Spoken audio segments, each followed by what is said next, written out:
किती आनंदी आनंद,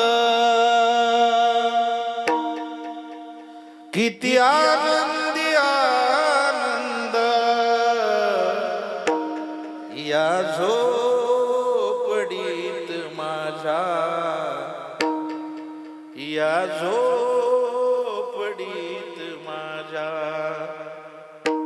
भूमीवरी पडावे ताऱ्यांकडे पहावे, भूमीवरी पडावे ताऱ्यांकडे पहावे, प्रभु नाम नित्य गावे, प्रभु नाम नित्य गावे, या झोपडीत माझ्या, पहारे आणि तिजोऱ्या त्या दोन्ही होती जोऱ्या, दारासी नाही दोऱ्या, दारासी नाही दोऱ्या, या झोपडीत माझ्या. झोपडी कोणची? पत्र्याची नाही. पेंटर झोपडी पत्र्याची नाही. लाखाचा बंगला बांधला, त्याच्यातही जेवढा आनंद येत नाही तेवढा आनंद आज या मंडपात आहे. हिला झोपडी म्हणतात, हिला झोपडी म्हणतात. झोपडी पत्र्याची नाही हो. तुकडोजी बाबा ते गुरुजी सांगायचे त्यावेळेस, ते म्हणायचे झोपडी पत्र्याची नाही, झोपडी स्लॅबची नाही, झोपडी ही झोपडी. येता तरी सुखे या, जाता तरी सुखे जा, कोणावरी न बोजा, या झोपडीत माझ्या. इथं आल्यानंतर आनंद घेतला पाहिजे बा माणसानं दुनियावर. एक सांगतो ताजं उदाहरण तुम्हाला. महाराष्ट्राचा उपमुख्यमंत्री कोण? बोला की. तुम्ही बरोबर मेलेली माणसं त्यांना ठेवा, कारण सिंधुताईचं वाक्य आठवतं आम्हाला, महाराष्ट्रामध्ये मोठं व्हायचं असेल तर मरावं लागतं बाबा, अगोदर मरावं लागतं. ठीक आहे, चांगली गोष्ट आहे. महाराष्ट्र राज्याचा उपमुख्यमंत्री. आता मला सांगा, उपमुख्यमंत्र्याची यंत्रणा आणि ग्रामपंचायत सदस्याची यंत्रणा कुठं ताळमेळ लागू शकतो का? महाराष्ट्राच्या उपमुख्यमंत्र्याच्या बायकोची यंत्रणा आणि कांदे लावायला जाणाऱ्या बाईची यंत्रणा, याच्यात काही तफावत लागते का तुम्हाला? पण कांदे लावायला जाणारी बाई म्हणते का तिनं तिसऱ्या दिवशी शपथ घ्यायला नव्हती पाहिजे. अगं तू कांदे लावते, असं असं कसं जम? तात्या, मला वाटतं ती त्यांच्या विचाराची लेवल आहे, ती त्यांच्या विचाराची लेवल आहे.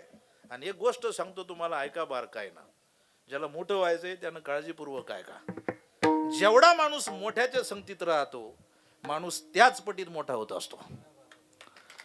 तुम्ही कायम जर म्हटले ना, नाही नाही मला याच्या संगतीत राहायचं, तू मरेपर्यंत उजरू शकत नाही.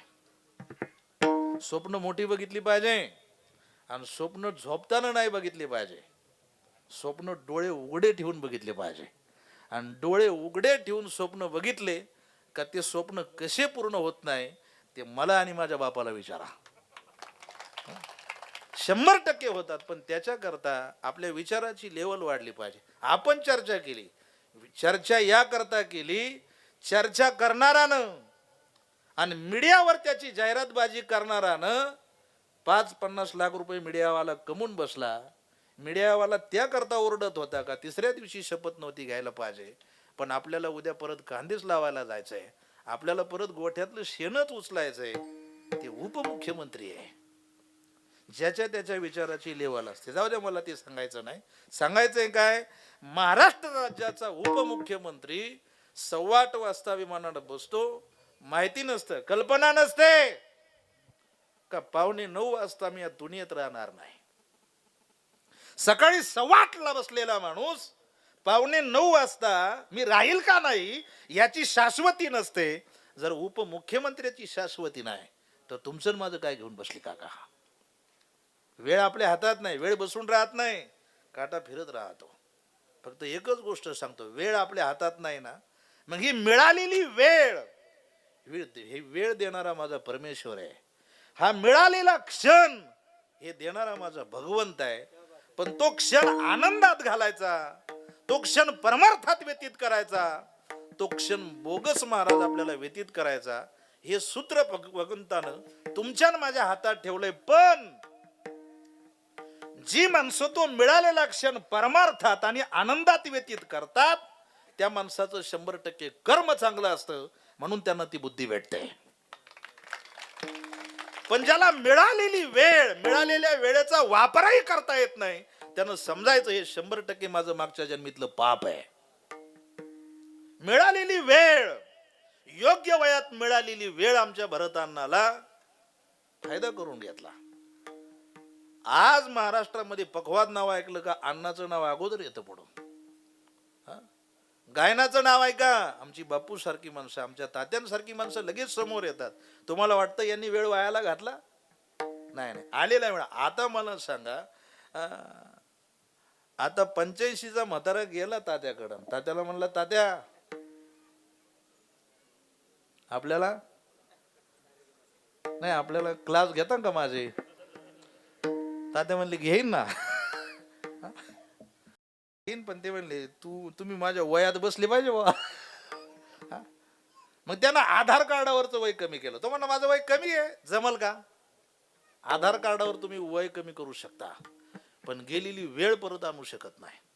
सांगू तुम्हाला, तुम्ही इतरत्र बाबतीत तुमची घर बांधायत वेळ निघून जाऊ द्या, काही फरक पडत नाही. तुम्ही घर म्हातारपणाला बांधू शकता. तुम्ही पैसा कमवायचा, इतरत्र एक गोष्ट सांगतो, 3 गोष्टी महत्वाच्या आहेत: अन्न, वस्त्र आणि निवारा. या 3 गोष्टी केल्याच पाहिजे. पण त्याच्यातल्या त्याच्यात वेळ मिळालाय ना, त्या वेळेत आलाय ना या मंडप मध्ये, चालू आहे ना सप्ताह, गेलोय ना एखाद्या श्राद्धाच्या कीर्तनामध्ये, 1 तासभर तिथं बसून कीर्तन आणि भजन ऐकायला काय अडचण आहे? नाहीतर मग शेवटी असं आहे, नाहीतरी गेला जन्म वाया. आणि हे कुणालाही भेटत नाही. भागवतामध्ये श्लोक आहे, भाग्योदयन बहुजन्म समर्जितेन सत्संग मंचल बते पुरुषो यदा वै. कोणी बी माणूस हे पकवाद शिकायला कोणी शिकत नाही पकवाद. मी सांगतो तुम्हाला, एक 5 मिनिटं ऐका. माझी 10वी झाली, आवर्जून सांगतो, माझे 10वीला जे शिक्षक होते, ज्यांनी माझ्यावर मुलाप्रमाणे प्रेम केलं, ते आवर्जून आज सगळे या ठिकाणी उपस्थित आहे. शिक्षक लोक म्हटले, तू कशाला नादी लागला म्हटले, हे काय महाराज. त्यांना वाटत होतं, कारण मी शाळेत हुशार होतो ना, शाळेत हुशार, त्यांना वाटायचं यांनी खूप चांगला अभ्यास करावा, गरिबी परिस्थिती आहे, याचे आई वडील सेट होऊन जातील. हा सेट लय कळकळीची विनंती. पण तुम्हाला सांगतो, 10वी संपली, 9वी पर्यंत पहिला नंबर होता शिंदे मॅडम माझा, बरोबर ना. पण इकडं गुतलून 10वीला रिवर्स आलो. पुरावा आहे बा आपल्याकडे, इथं काय चुकीचं नाही. 10वीला आमच्या वडिलांनी एकच शब्द सांगितला मला. मी म्हटलं मला आश्रमात शिकायला जायचं. ते म्हणले 100% तुला आश्रमात पाटील, पण तू 10वी पास झाला पाहिजे. त्यांच्या डोक्यात नव्हतं. ते म्हणले हे इकडे येडं झालंय. आमच्या आई वडिलांच्या डोक्यात नव्हतं मी महाराज, आमच्या आईच्या डोक्यात एकच, हा महाराज झाला तर लग्न नाही करायचं. अगं म्हणलं करीन.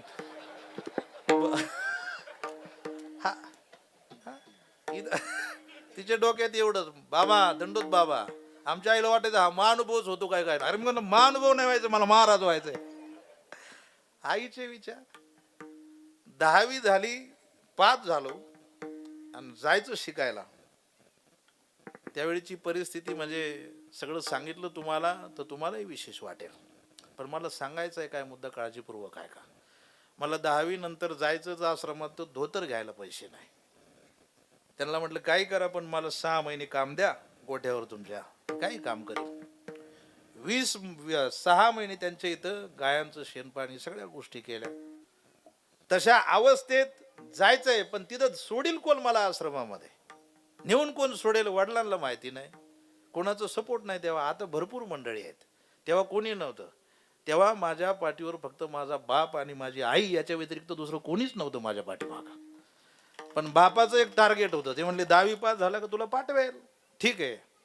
मग गावामध्ये तिथंही तेच केलं. कुठे आहे का इथं, तिथंही तेच केलं बेलापूरला. ते प्रचार केला रिक्षात. ते एवढे हुशार राजकारणी मंडळी ते तेव्हापासून मी राजकारणी लोकांचा अभ्यास केला. ते मला म्हणले तू 8 दिवस आमचा प्रचार करतावा तुला आश्रमात नेऊन घालू. प्रचार केला त्यांना म्हणलं नेऊन घाला. ते म्हणले आमची 10 बॉडी आली पाहिजे तेव्हा तुला नेऊन घालू. म्हणलं काय शीन झाला मग आता काय मी बटन दाबू जाऊन. माझं नशीब एवढं चांगलं बापू, ते 10 जण निवडून आले. नेऊन घातलं त्यांनी तिथं, शॉर्टकट मध्ये सांगतो, नेऊन घातलं. मग तिथं जगन्नाथ भाऊ वरागे होते, किशोर महाराज आम्हाला पकवाद शिकायला. पण पकवाद नाही, दुसऱ्याचा पकवाद. मग पकवाद शिकायच्या अगोदर अन्न काय शिकावी लागते? थाप शिकावी लागते. ती थाप अजूनच जमत नाही मला, आता 4-5 दिवसापूर्वी जमायला लागली. अशीच ना तुम्ही ते आत्ता जमायला लागली, जमतच नव्हती मला. आज हे सांगायचं होतं म्हणून शिकून घेतली. थापच जमत नव्हती. ते मी असं आणायचं ना अण्णा, मी असं आणायचो बापू, असं आणायचो. ते वैतागले बापू म्हणजे ते असं हाण. ते म्हणले अरे असं हाण, मी असंच आणायचो. कसं आणायचो तुम्ही हाण? तसं नाही हो, तसं नाही अण्णा, नीट बघा तुम्ही माझ्याकडे. तुम्ही हे शिकू नका नाही तर खरं विसरून जाता. हा विनोदाचा भाग आहे. ते नंतर माझे बोट बांधले त्यांनी, बरोबर ना किशोर महाराज? तुम्ही बोट बांधित असाल पोरांचे, नाही थाप शिकला तर. मग ते मला असं हाण म्हणायचे, मी असंच आणायचो. ते वैतागले शेवटी. ते म्हणले तू पकवादच शिकू नको, कारण तुला पकवाद शिकायच्या नादात मी थाप इसराया बसलो. मला सांगायचंय काय, हे प्राप्त होण्याकरता पुण्य लागतं. बहुत सुकृताची जोडी. आपण म्हणतो काय मृदुंग वाजतो, काय पखवाद वाजतो. मृदुंग वाजत नाही. कोण म्हणतो मृदुंग वाजतो? मृदुंग बोलतो काका. मृदुंगाला बोलवायला लावण्याची ताकद ह्या बोटामध्ये, या बोटांमध्ये सरस्वती विराजमान व्हावी लागते. आणि या बोटावर सरस्वती विराजमान होण्याकरता माझ्या माऊली ज्ञानोबा रायाचीच कृपा लागते. तेव्हा मृदुंग बोलत असतो. हे सोपं वाटतं तुम्हाला? जावे त्याच्या वंशा तेव्हा गाणं सोपं वाटतं. तात्यांनी मला त्या दिवशी, मी कानाला घेऊन गेलो क्लासला, तात्यांनी मला सहज एक 10 मिनिटं सांगितलं. तात्या म्हणले पंडित भीमसेन जोशींचं शेवटचं स्टेटमेंट वाचा तुम्ही, बरोबर ना तात्या? ते म्हटले वाचा. इतकं गोड आहे. तात्यांनी सांगितलं मला, ते म्हणले पंडित भीमसेन जोशींना विचारलं शेवटच्या वेळेला का तुम्ही एवढं संगीताचं, पंडित भीमसेन जोशी आहेत ते, तुम्ही एवढं संगीताचं ज्ञान प्राप्त केलं, तुमचं काही शिकायचं राहिलंय का अजून? पंडित भीमसेन जोशींनी दिलेलं उत्तर आहे काय, ज्याला मोठं व्हायचंय त्यानं काळजीपूर्वक ऐका. पंडित भीमसेन जोशींना सांगितलं, कोण म्हटलं माझं संगीताचं शिक्षण एवढं झालंय, मला आत्ताशी कुठंतरी संगीतातलं काहीतरी कळायला लागलं होतं आणि माझ्या आयुष्याचा शेवट झाला महाराज. संगीत क्षेत्र तुम्हाला वाटतंय सोपं आहे? लता दिदींचं स्टेटमेंट सांगितलं मला तात्यांनी. लता दिदीला विचारलं तुम्हाला परत जन्माला यायचंय का?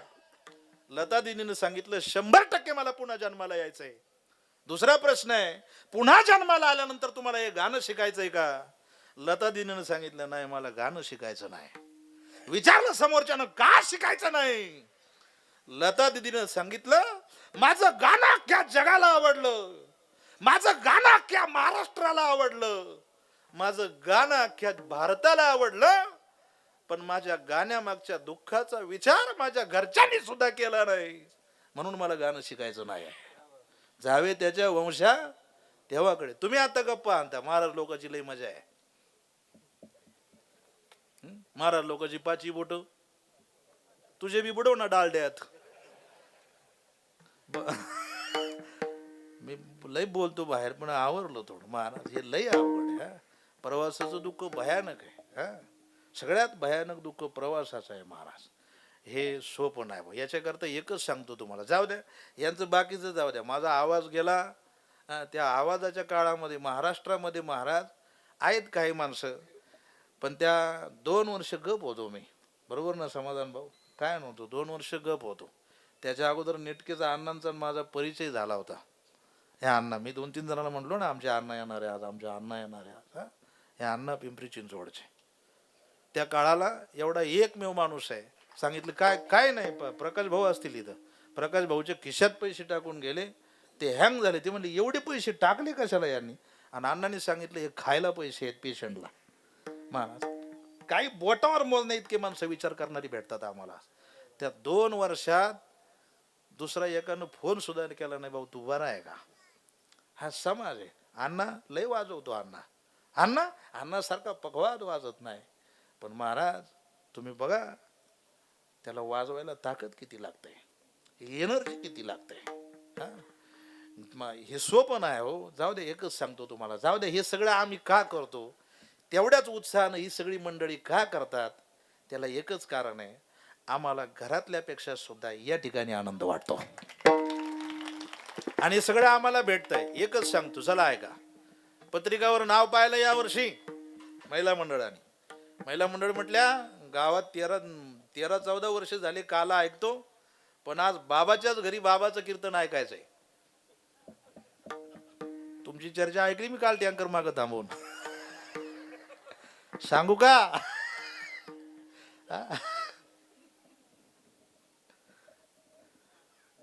बाईनं ठरवलं, ती म्हणली काही झालं तरी चालन, पण मला आज खळेकर बाबाचं कीर्तन ऐकायचंय. लवकर चालू होणार आहे, 5:45 6:30 चालू होणार आहे. सगळं आवरून 6 येऊन बसली मंडप मध्ये. सगळं आवरून काळजीपूर्वक आहे का, 6 येऊन बसली मंडप मध्ये. बापून ते आले, पंचपदी चालू झाली, बाबा आले, मी आलो, रामकृष्ण हरी सुरुवात केली. तेवढ्यात बाईचा फोन वाजला. तिला फोन आला. कोणाचा तुम्हाला माहित आहे, बोला तुम्ही. कोणाचा. लेकीचा. लेक म्हटली आई कुठे आहे. अगं ती म्हणे खळेकर बाबाच्या आश्रमावर आले, खळेकर बाबाचं कीर्तन आहे. अगं काय ऐकती, खळेकर बाबा काय लय लांबचा आहे का. अगं आपलाच आहे. हे त्या दिवशी इथं उजाला दारे धरीत होता, आपलाच आहे. अगं तुझा जावईन मी घरी आले, ये लवकर. ती म्हटली खरं आहे बरं का. ती म्हटली आता असं करते, बापून त्यांची चालही बराच वेळ चालणार आहे, मी ताबडतोब लेकी जावयाला चहा करते आणि ताबडतोब मंडप मध्ये येऊन बसते. गेली बाई घरी. अजून दिसत नाही मला आलेली. उदाहरण सांगतोय तुम्हाला. तुम्ही लगेच विचार करायला लागले कोण गेला असेल बा. गेली बाई. लेक म्हटली आई जावई सकाळ धरून जेवले नाही, भूक लागली. ती म्हटली हे बघ जाऊ दे, एक अर्धा तास का व्हायना कीर्तन हाती लागन, पण गरम गरम पिठलं. ती म्हटली पिठलं कसं करतं. भज्याचा घाणा काढ जावयाला. भज्याचा घाणा काढता काढता जावयाला जीव घालता घालता कीर्तन संपलं, भजन संपलं. बाई काय आली, बाई डाळबट्ट्या खायला आली ना. कळतंय का बघा तुम्हाला. मला सांगायचंय काय काळजीपूर्वक. अय बस ना, कशाला पुढे बसला मग, बस. आज सवय लावून घेऊ त्याची. द्या इकडे माझ्याकडे लक्ष. एक विचारायचंय मला. बाईनं ठरवलं होतं पत्रिका छापल्यापासून, पण तरी सुद्धा त्या बाईला कीर्तन ऐकता आलं नाही. महिला मंडळ कुणी ऐकू दिलं नाही. कोणी. लेकीने. आणि इथं तर चुकतं तुमचं. तुम्ही कीर्तन ऐकून काय उपयोग झाला नाही आतापर्यंत. लेकी जावयामुळे ऐकलं नाही. तिचं तेवढं पुण्य नव्हतं या मंडपात मध्ये बसण्या इतकं, म्हणून तिला या मंडपामध्ये बसता आलं नाही. इथं बसण्याकरता, या मंडप मध्ये बसून कीर्तन ऐकण्याकरता सुद्धा पुण्य लागतं बा. सांगू तुम्हाला. जन्म बहु पुण्य केले, जन्म जन्मिया तेव्हा या विठ्ठले कृपा केली. जन्म जन्मिया